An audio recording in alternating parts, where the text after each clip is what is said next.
Round 6 predictions brought to you by DrivingMaul. Hi, I'm Paul, the guy behind DrivingMaul, your best place for rugby predictions and opinion. And it's cold again, which I'm winding downstairs in the dark. I do need to improve my lighting. I'm sorry, I did change the bulb, but it's not bright enough. So hey, I'll have to go shopping. Joining me this evening for this live chat, and let's be honest, we haven't done a live chat about rugby MLR predictions before, so yes, all a bit of fun and games. And joining me is Raymond. How are you doing, sir?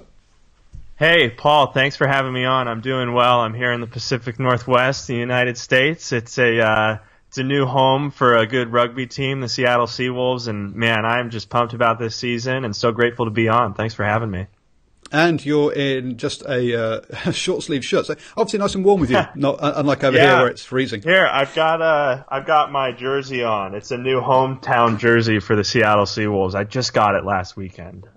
Their jerseys are pretty cool. They actually did a 25 grand merchandise weekend, just one day. Crazy. Wow.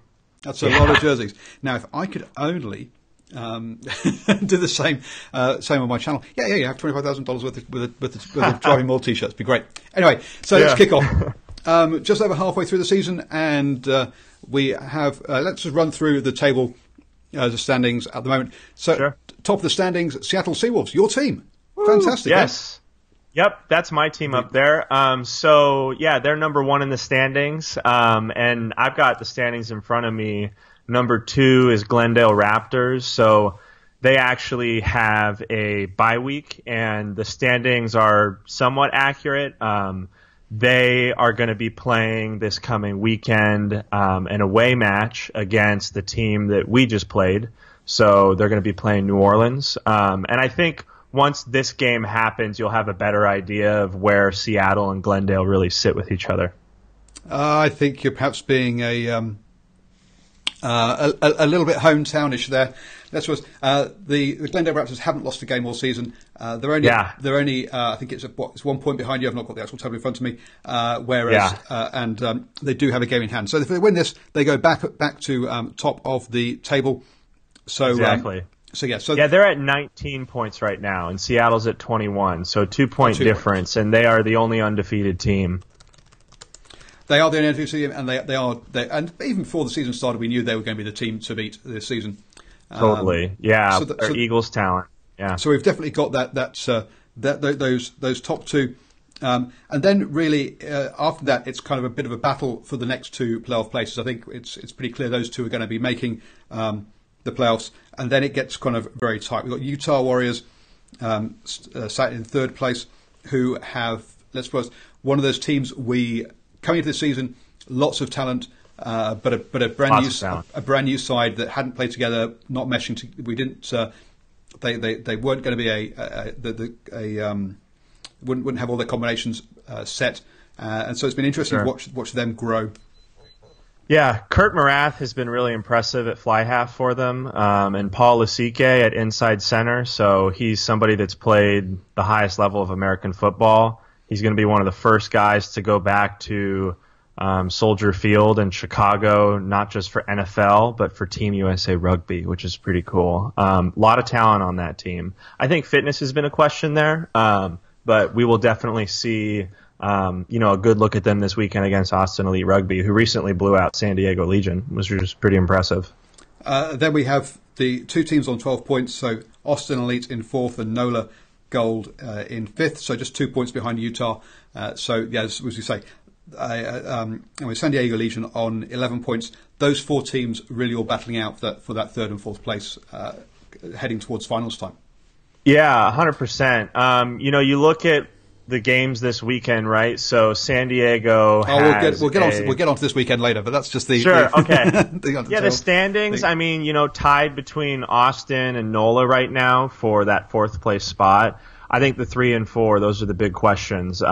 Seattle and Glendale. Glendale's sat pretty comfortably at number 1 for the entire season.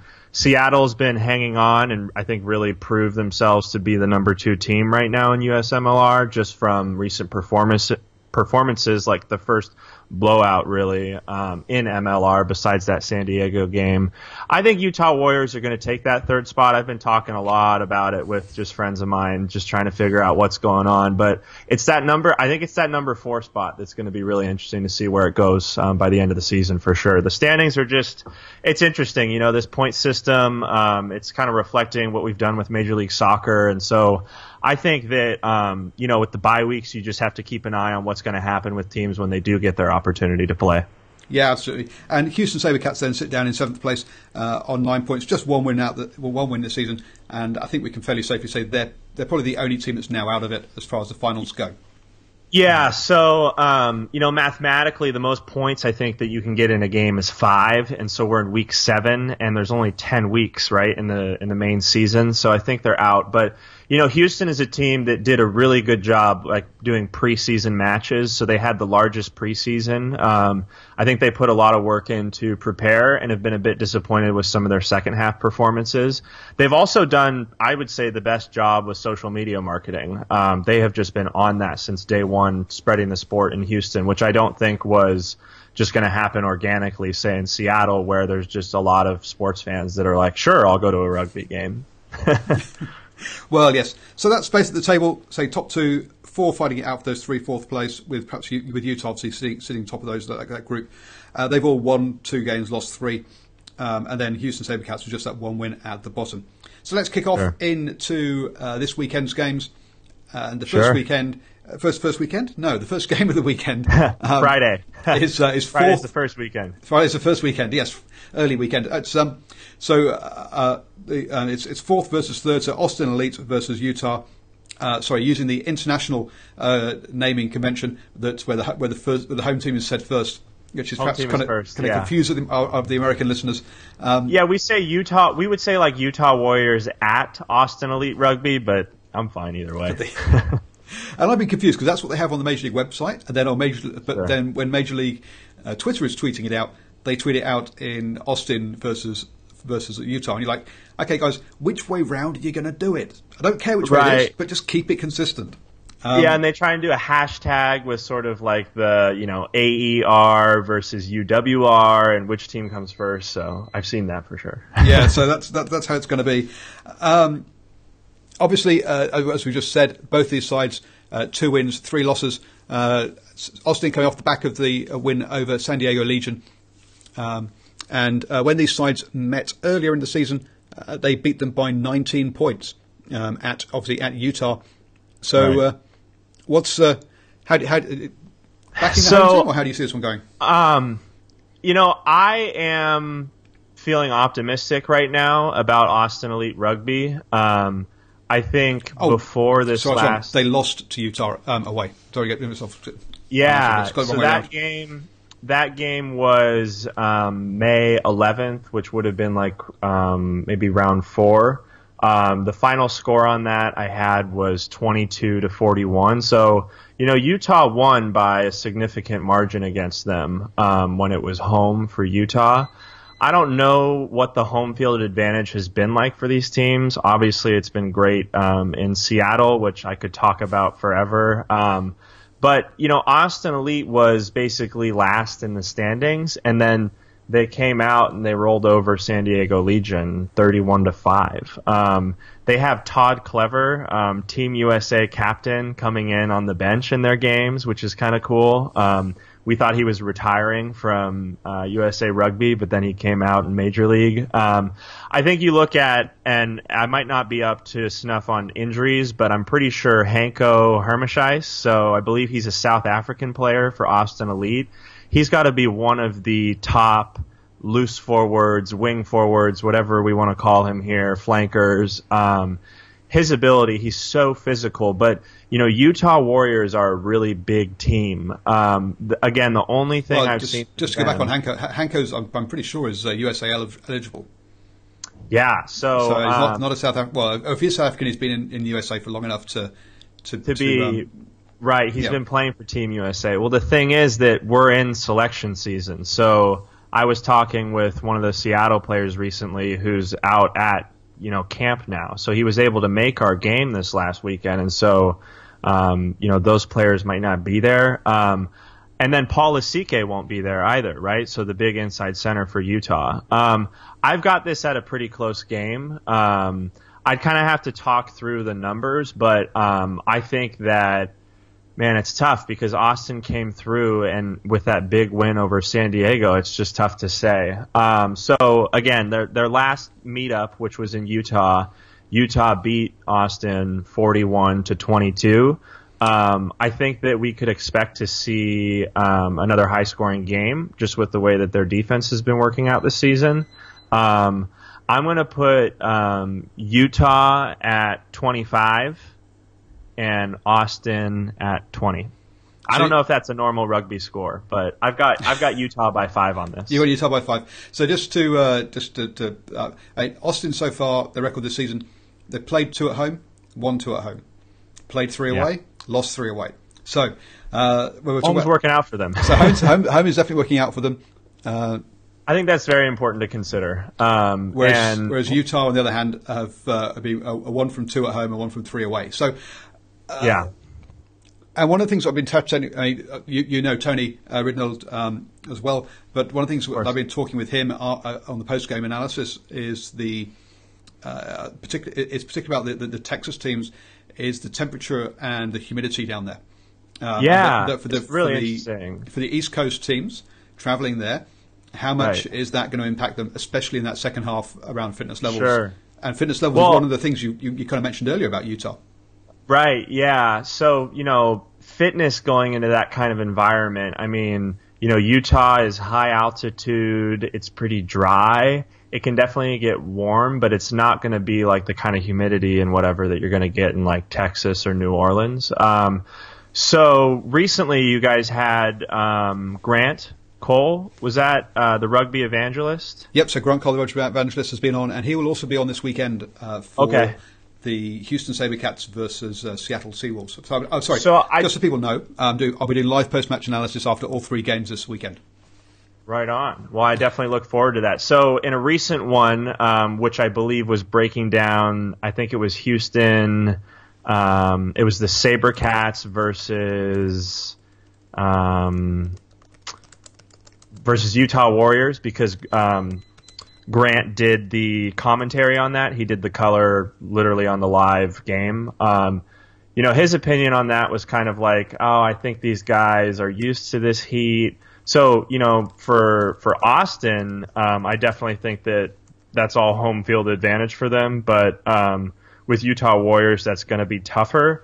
I've still just been really impressed by Utah. I don't think you can count them out. And I think while Austin had that great weekend performance against San Diego, I still want to see more consistency from them before I go in on them winning a game.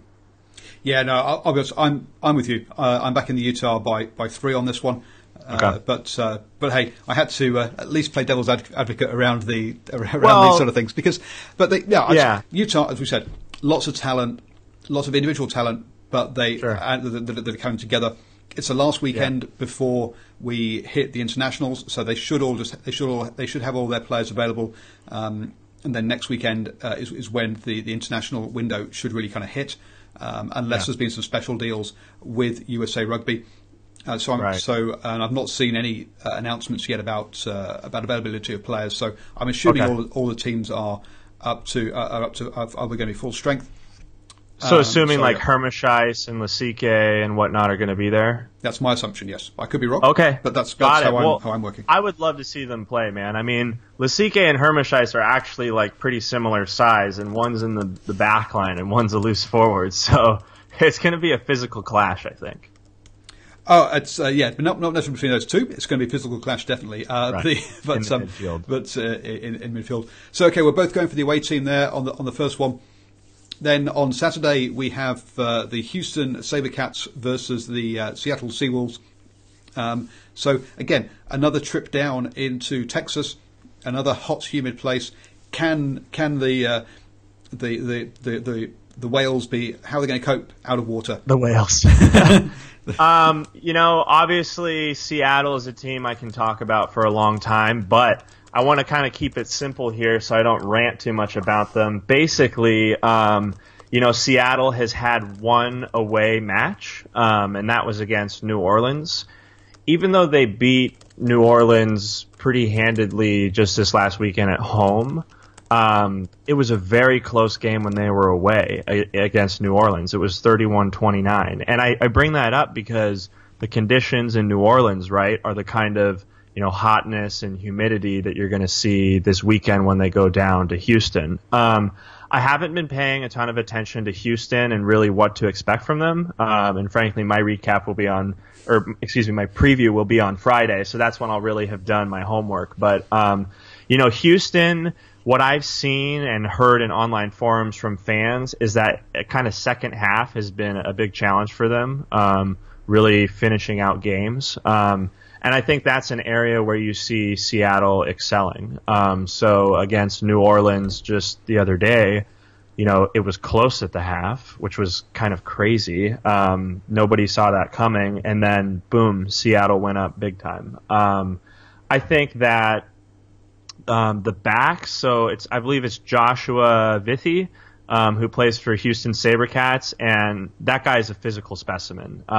His athletic ability, I believe he's playing on the wing or in the back three. You see Seattle has a really good forward pack, and their ability to scrum down with other teams is great, but it didn't go so well for them when they were playing NOLA in the Heat. But when we get down to brass tacks here and I try and put a number on it, it's challenging, right? Because, my heart's so close to Seattle. Before you get there, let's just let me throw some stats at you then. Please do, yeah. Houston SaberCats have only won one of their games. It was a home game, and that was against Austin Elite by 12 points. But all their losses, so they lost to New Orleans Gold by 9, they lost to San Diego Legion by 3, they lost to New Orleans NOLA then in the return match by 4.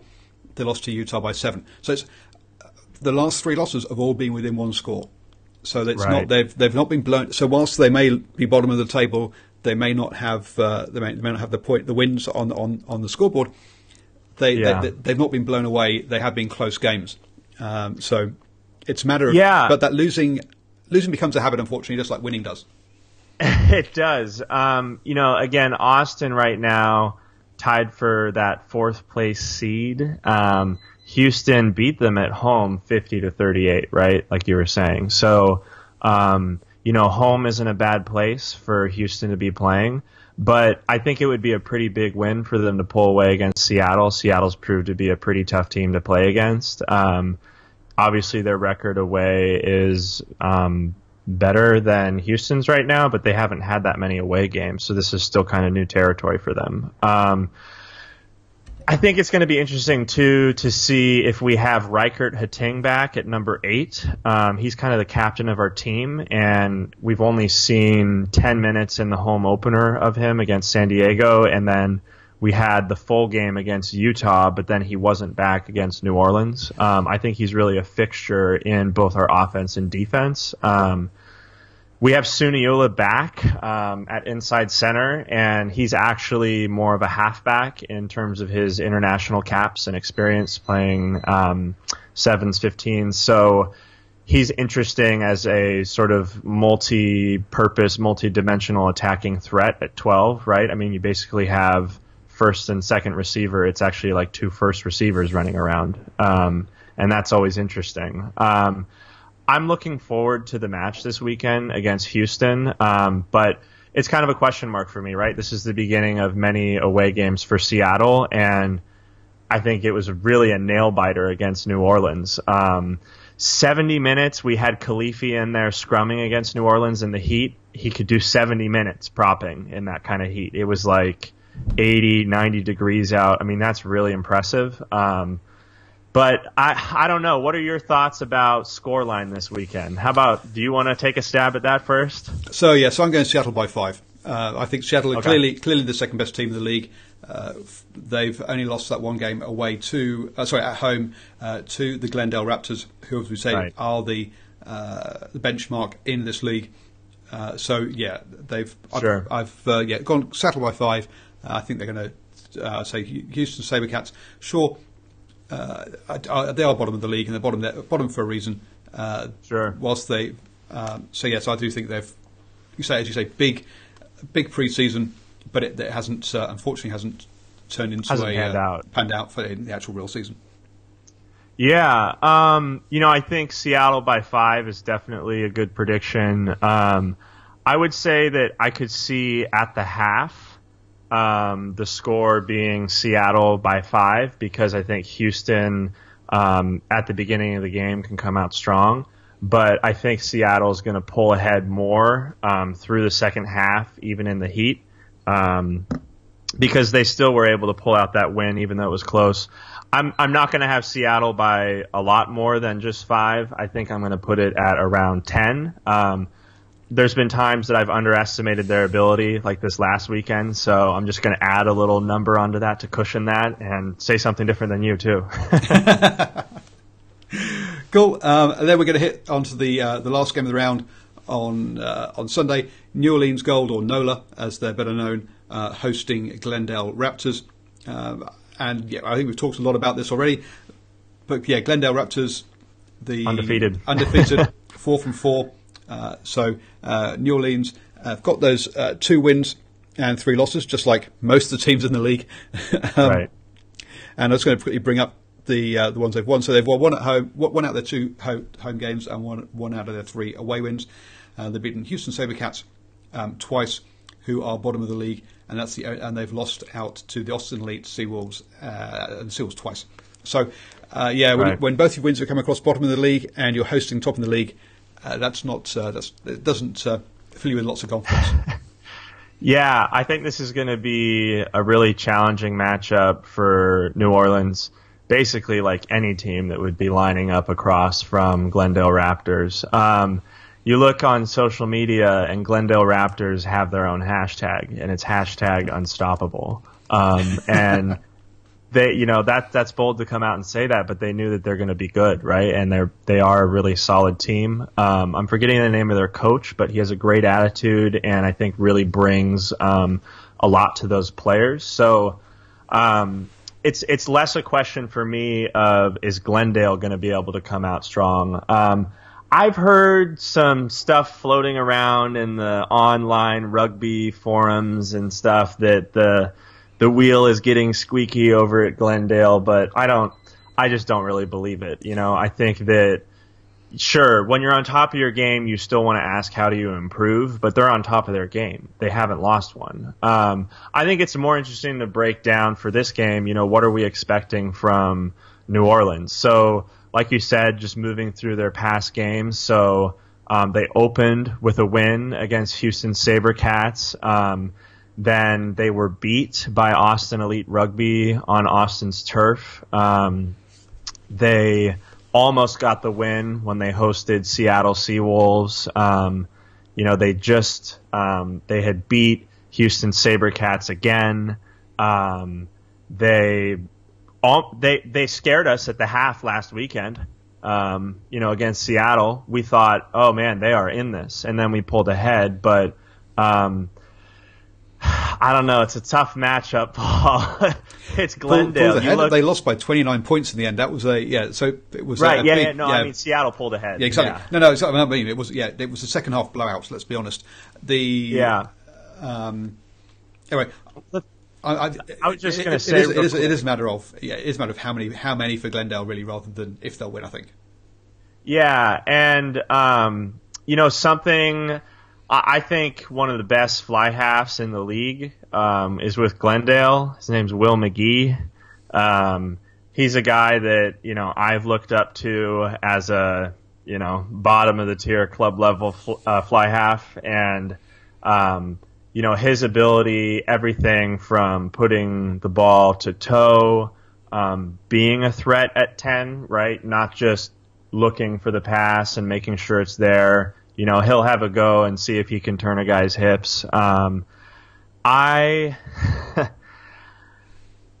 don't know. I mean, Seattle, right, is number 2, and NOLA just lost to them by how many points? Almost 30? That was away. Right, it was away, and it was a closer game against Seattle when they hosted Seattle at home.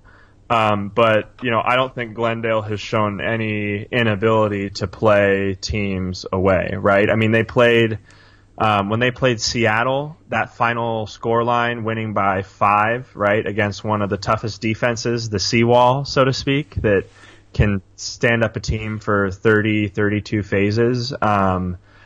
But we also got to remember that their away games have been in Seattle and Utah. They've not been down to the hot, sticky south yet. Right. So down to Louisiana. Really know. So we got to. As I've already said, I can't see them losing, but and I'm going for them by 10. But that's they beat Seattle by 4, Utah by 7, San Diego by 4 again. So they haven't been blowing out against the other teams, and it is going to be hot and sticky down there. So I think that could take its toll. Yeah, I think the weather will take its toll because this is going to be a first for us to see that with them. I think though that with JP Eloff missing in the back line for New Orleans, they haven't always been kicking great, and so it could be like a 10-point game in my mind if kicking goes all right, but I think we might see that again as an issue for NOLA. So, and just to be different, I'll just go with Glendale by 15. So then we can have another chat about how this all went. Or at least a little bit of Twitter banter. Exactly. JP Eloff is a massive loss for New Orleans, let's be honest. And their kicking has been wayward over the last. When I watched their game 2 weeks ago, I missed last weekend. 2 weeks ago, the weekend before. Anyway, I've done post-match reactions to them earlier in the season, and you're all over it, Paul. The kicking was all over the place, unfortunately, and JP Eloff was a big loss to them, unfortunately, in that game. So. It looks like a fairly predictable weekend because we've both gone for the same team in every single game. So well, we talked it out, right? We have our reasons for thinking so. I think we've both got the right teams, and it's more a question of how much. Absolutely, and I do think that first one is going to be the closest to the 3. Definitely, and, that should be cracker between third and fourth. In the table with fourth having home advantage. So if you are going to tune into one, my advice would be to try and catch that one, which is Saturday morning in New Zealand time, or Saturday afternoon in New Zealand time. Okay, and that's a good time to catch a game too. Exactly. So I will be, I'll have Tony Ridnell, the USA Eagle, on all 3 shows with me, and then Grant and Rob. Grant from the Rugby Evangelist and Rod from Rugby in Rugby in America on Twitter. Will be also joining. Will be rotating through those 3 games as well. So everyone, do catch us on those. And Roman, thank you very much for coming on and giving me your insights into these game teams.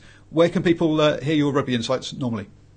Yeah, so my rugby insights, if you like podcasts, you can just look up Seawolf Pod on any podcast platform. Apple, iTunes podcast is great, but I also have a YouTube channel where I'm starting to do some more stuff like this because it's so much fun. And that's just Seawolf Pod TV if you look it up on YouTube. So those are the 2 best places to find me. Or if you want to just see me bored talking about rugby throughout the day, you can go to my Twitter at Seawolf Pod.